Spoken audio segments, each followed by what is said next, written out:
My name is Josh Grisdale. I've lived in Japan for 11 years now. I'm originally from a small town called Uxbridge, Ontario, just outside of Toronto.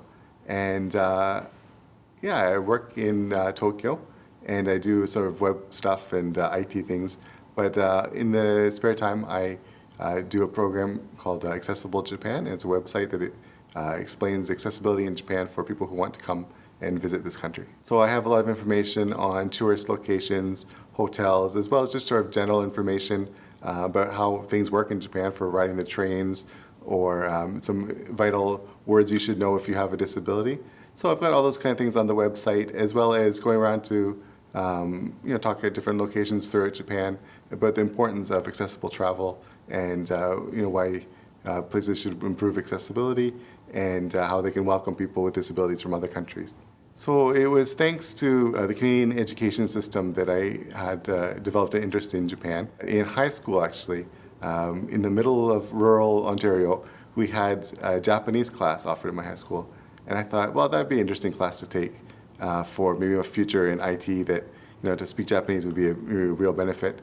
So I took that class, and my teacher, who was actually not Japanese, but he lived in Japan for a number of years and learned Japanese, and he really loved Japan, and that sort of rubbed off on me. And I thought maybe, well, one day I'd like to go visit. So after I finished high school, I came over with my father, and we spent some time in Tokyo. And I think really important time in my life, because I was learning about independence. I'd always lived at home, so going out and exploring someplace new was really important to me. And that sort of gave me a lot of confidence for when I went back to Canada. I went to university and sort of started me on an adventure of exploring. And I came back a number of times on vacations as well, was a university student. And I thought, maybe I want to try living there for a while and see what it's like. So that's how I came to Japan a number of years ago. So I feel that Japan is actually quite an accessible country, but there's just not much information on it. So I was quite surprised when I came here. I think there's different aspects that both countries have as strengths and weaknesses, maybe. Japan is very good for infrastructure. So getting around on the trains and the buses is very easy, as well as the accessible toilets are very easy to use, and they're very plentiful. I think that Canada is really strong in terms of social improvement, integrating people into all different parts of life.